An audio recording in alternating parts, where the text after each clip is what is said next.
Kasih, ini tanggung jawab siapa? Bapak malu nggak sih? Apakah saya dengar permintaan maaf yang benar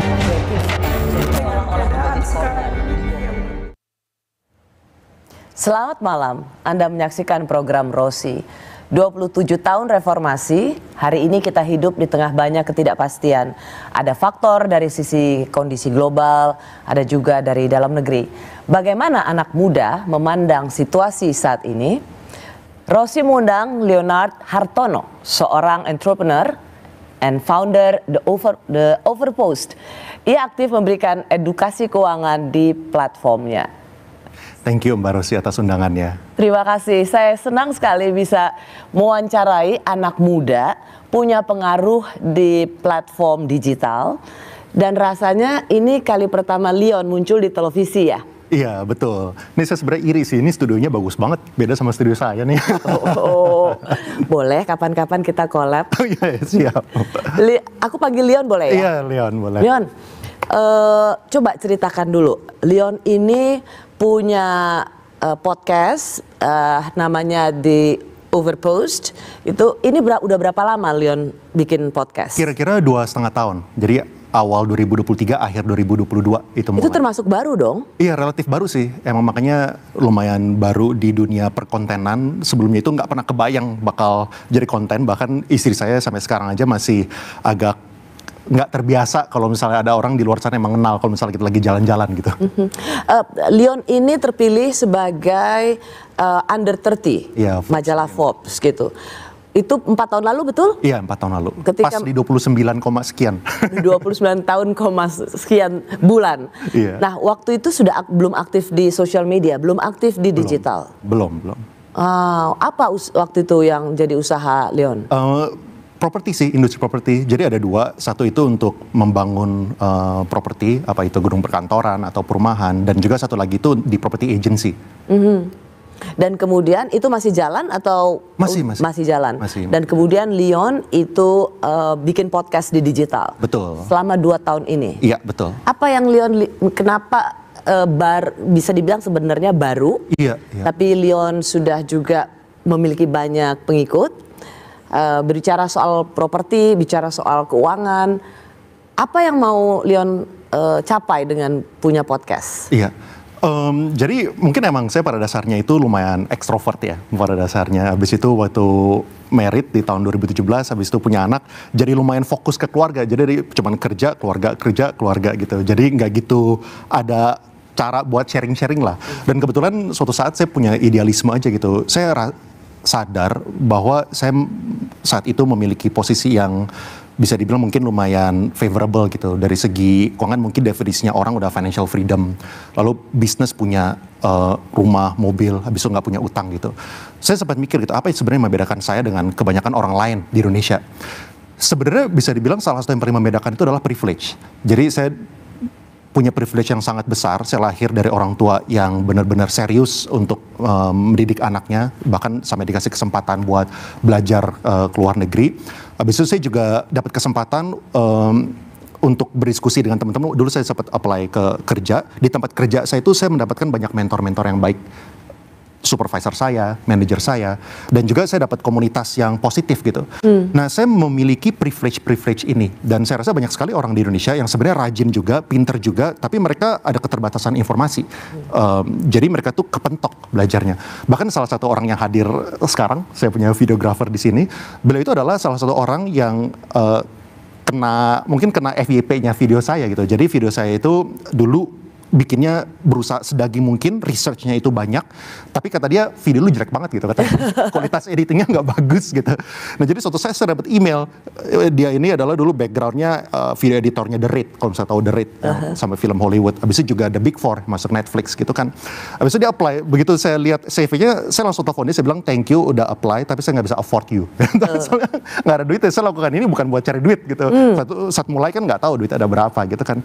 Nah jadi menurut dia juga banyak orang seperti dia yang nggak sempat lulus S1 dan juga teman-teman di kampung dia nggak sempat lulus S1 tapi mendapatkan benefit banyak dari videonya saya. Makanya akhirnya dia sampai bergabung 6 bulan itu nggak digaji, volunteer gitu. Soalnya saya bilang saya nggak punya budgetnya gitu, saya nggak ada income juga dari sini gitu kan. Jadi volunteer.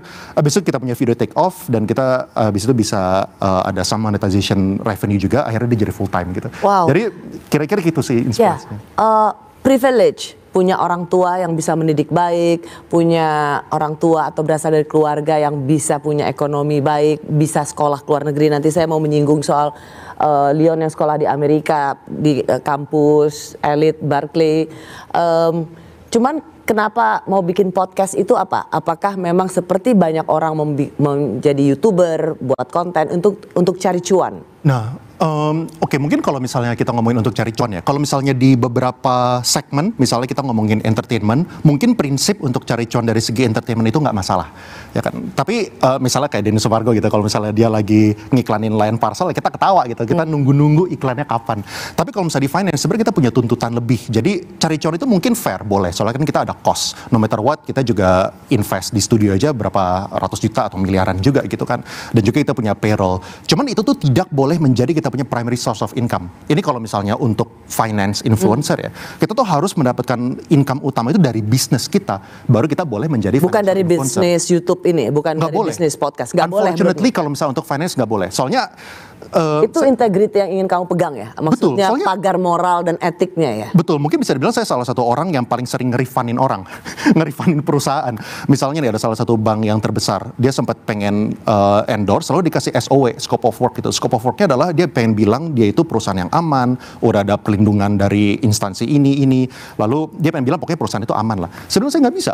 Saya bilang perusahaan yang terbesar pun, yang mau warna biru, mau warna kuning itu bisa bangkrut semua. Kita lihat dari Credit Suisse, kita lihat dari manapun gitu. Nggak ada perusahaan ini yang aman gitu. Nah gimana kalau misalnya saya itu hidup dan mati dari konten? Saya ini akan tergantung dari konten ini, dari endorsan ini untuk bayar listrik, untuk hidup dan mati gitu. Saya akhirnya pasti harus kompromi dari segi integritas. Makanya emang sayangnya kalau misalnya di dunia finance ini jadi sesuatu yang susah gitu. Soalnya emang kita secara fakta kita nggak boleh mendapatkan, kita boleh dapetin cuan, tapi ada batasnya. Kita nggak boleh lakukan apapun untuk mengambil semuanya gitu. Wow, oke. Ketika bicara soal nama Leon Hartono, tadi sudah menyinggung soal orang tua. Karena saya ngelihat sosial medianya Leon pakai AI, Leon Hartono gitu. Putra dari pemilik bank BCA, pemilik orang tuanya memiliki pabrik rokok, jarum gitu, dan kamu ketawa-ketawa gitu. Sekarang saya mau beneran minta klarifikasi. Memang Leon Hartono ini anaknya Pak Hartono, pemilik BCA, pemilik brand jarum. Dulu saya itu sempat intern di BCA. BCA sebenarnya salah satu tempat pertama saya intern. Habis itu saya dulu sempat kebetulan salah satu om saya, bukan om saya lah ya, teman orang tua saya, teman kampus ada yang jadi direksi di situ. Jadi waktu saya intern saya sempat diundang ke lantai direksi gitu. Jadi waktu saya turun kayak gitu lantai dewa ya. Iya. Nah, waktu saya turun orang ada yang bawa sama saya. Mungkin mereka pikir, wah Leon siapa gitu kan. Habis itu sebulan kemudian mereka sadar bahwa Leon itu bukan siapa-siapa. Jadi mereka udah nggak pernah nunduk lagi sama saya gitu. Jadi enggak lah, saya lebih ke ternyata orang ini biasa. Hartononya Hartono Perjuangan ya? Hartono Perjuangan, betul. Hartono BU butuh uang, cari duit kita, butuh cari duit. Yang itu nggak BU. Jadi bukan? Bukan, nggak ada kaitannya. Nah. Mungkin 2000 tahun lalu, ya kita saudara. Nah Leon ini, saya lihat juga melihat podcastmu mengatakan kamu kabur saat reformasi. Dan ini bertepatan dengan 27 tahun kita reformasi.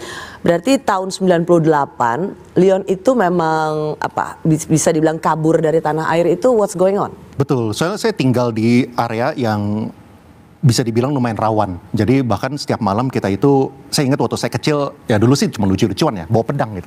Bawa pedang-pedangan, bisa kita jaga malam, kita muter bolak-balik. Saat itu sih justru pasti ya kita cuman happy-happy aja lah, nggak ngerti apa-apa. Kita kira kayak Hattori gitu, bawa pedang gitu.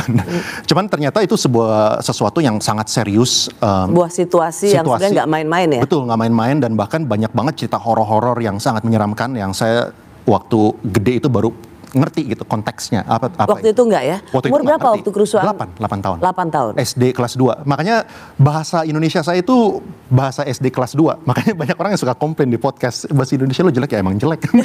Saya nanti mau masuk ke situ, tapi iya, cerita boleh. dulu. Jadi 2 tahun ada dalam situasi reformasi, 8 tahun. 8 tahun ada di situasi reformasi. Betul. Dan itu Leon meninggalkan tanah air. Betul, akhirnya pergi ke Singapura. Kenapa Leon? Konsep kenapanya sih pasti itu masalah safety ya. Soalnya kan dari daerah saya itu lumayan rawan, apalagi banyak cerita-cerita horor gitu kan. Jadi tapi kalau misalnya tanya saya waktu umur 8 ya nggak ngerti gitu kan, disuruh pergi ya pergi aja gitu. Tapi Anak umur 8 tahun dipisah dari papa mama kan nggak ikut ya? Nggak ikut. Cuman kamu dan 2 kakak-kakakmu. Betul. Anak umur 8 tahun pisah dari orang tua dan kamu ke Singapura itu nggak gampang loh. Betul, nggak gampang. Dulu sih sebenarnya nggak ngerti sih. Dulu nggak ngerti bahwa anak umur 8 naik MRT kira-kira dan jalan ke sekolah selama 40 menit itu adalah hal yang aneh. Itu adalah saya nggak ngerti itu saat itu gitu. Cuman ternyata ya itu adalah sebuah mungkin sekarang bisa dilihat sebagai yang jadi independen lah gitu. Cuman ya akhirnya saya waktu SMP juga tinggal sama teman sekolah sih, sama teman SMP. Habis itu dia ada kamar kosong 1 gitu. Saya nyewa di situ jadinya. Ketika umur 8 tahun meninggalkan tanah air Indonesia karena ada waktu itu kerusuhan bulan Mei. Waktu itu dan menginjak remaja, dewasa gitu. Apa bayanganmu tentang tanah air yang kamu tinggalkan? Sebenarnya kalau misalnya jujur aja gara-gara waktu pergi itu kan umur 8. Jadi dan itu kan berlangsung segitu cepatnya kan. Dalam beberapa tahun itu relatively udah mereda situasinya kan dalam waktu 1-2 tahun. Jadi waktu bisa ngerti logik dan apa yang terjadi di dunia itu kan mungkin waktu remaja umur belasan udah 7 tahun lewat gitu kan. Jadi Indonesia yang saya tahu ya nggak gitu pernah ada gambaran itu, tapi mungkin ada sebuah harapan kali bahwa suatu saat korupsi itu bakal membaik, bahwa suatu saat nepotisme juga bisa membaik. Itu sebuah harapan dan mungkin saya boleh share salah satu hal yang saya paling belajar di Singapura. Itu kayak gini, saya lihat ada hal yang menarik ya.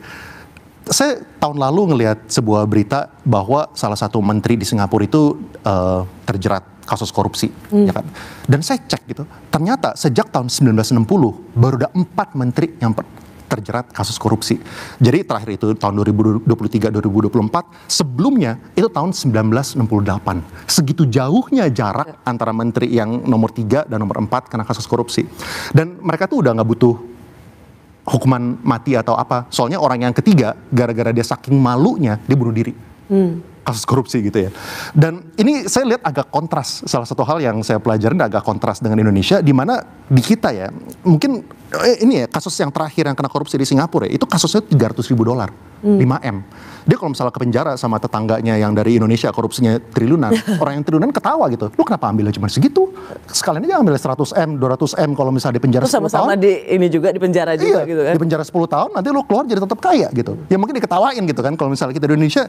Yang sayang itu dari segi jumlah menteri yang kena korupsi itu meningkat terus. Kalau misalnya kita lihat waktu zamannya Bu Mega ada 4 menteri yang jadi yang kena kasus korupsi. Lalu waktu zamannya Pak SBY ada 6. Waktu zamannya Pak Jokowi ada 7.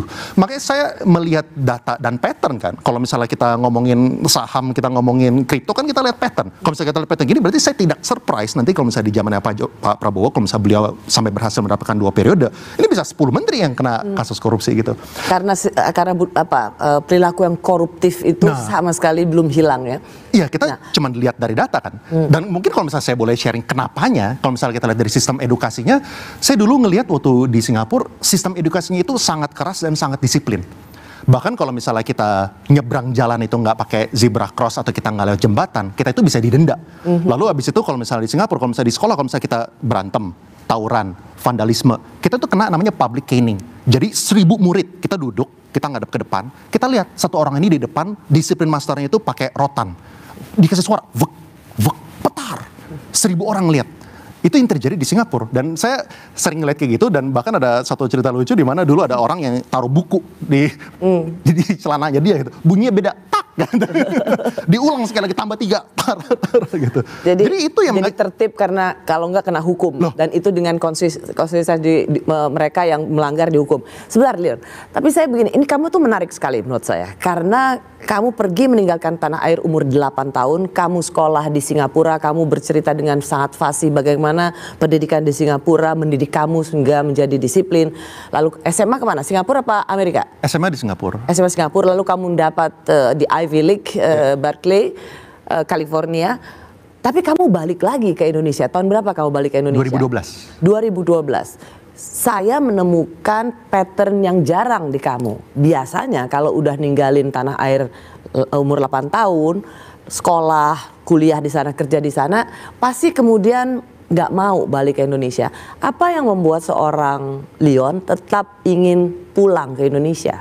Ya mungkin dulu fascinated sama kelas ekonomi dan finance kali. Jadi dulu di finance ada satu teori namanya arbitrage gitu, di mana sebuah instrumen itu seringkali mispriced. Jadi satu orang ngelihat sebuah barang harganya itu berbeda. Ada yang bilang harganya itu 100.000, ada yang bilang harga 80.000. Jadi kalau misalnya kita bisa beli di 80.000, kita bisa langsung jual di 100.000, kita dapat untung.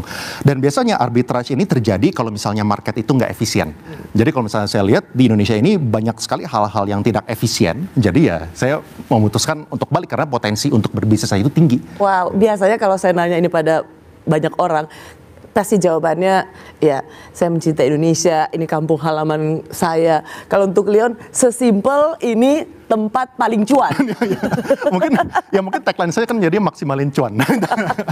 tapi honestly speaking kayak ya cuan ya opportunity pasti ada. Tapi nomor 2 juga ini sih mungkin saya selalu ngelihat diri saya sendiri sebagai orang Indonesia. Sebenarnya saya itu dulu by the way sorry ya, bahasa Indonesiamu bagus loh untuk yang dari kecil keluar negeri, bahasa Indonesia menurut saya bagus. Ya mungkin banyak orang yang belum tahu, saya tuh belajar bahasa Indonesia di Amerika. No kidding. Jadi saya dulu kebetulan. Terus yang ngajarin bule gitu? Enggak, orang Indonesia. Jadi saya gara-gara ada sebuah keinginan pengen balik ke Indonesia, saat itu saya sadar ambil kelas finance gitu. Saya makanya secara sadar dan sengaja mainnya tuh cuma sama orang Indo. Soalnya kan saya sebelumnya nggak pernah main sama orang Indonesia. Di Singapura jarang ada orang Indonesia, sekolah saya, kelas saya. Waktu di Amerika kebetulan ada nih perkumpulan Indonesia. Jadi saya mainnya sama mereka terus dan saya ambil kelas bahasa Indonesia. Jadi orang-orang ke ke Amerika buat belajar Inggris, saya di sana belajar ibu sedang memasak, ibu sedang termasak gitu, ibu sedang dimasak gitu. Saya pilih salah satu. Abis itu hampir tidak dapat A pula kayak gitu. Padahal bahasa Indonesia gampang loh. Saya makan hari ini, saya makan kemarin, saya makan besok sama. Kalau bahasa Inggris kan harus berbeda, past and present, future, ya kan? Iya. Jadi saya maksa buat baca Kompas, baca CNN itu dari situ. Oh, tapi kamu untuk bisa dan mau belajar bahasa Indonesia di Amerika, kamu kursus atau les bahasa Indonesia? Iya. Oke. Leon, saya melihat ada optimisme di kamu tentang Indonesia, terlepas dengan seluruh upsides down-nya. Tapi banyak juga anak muda itu pesimis lihat Indonesia. Kenapa? Kami kembali saat lagi. Oke, ini break ya. Break berapa lama? Boleh dicontekan? Boleh. Saya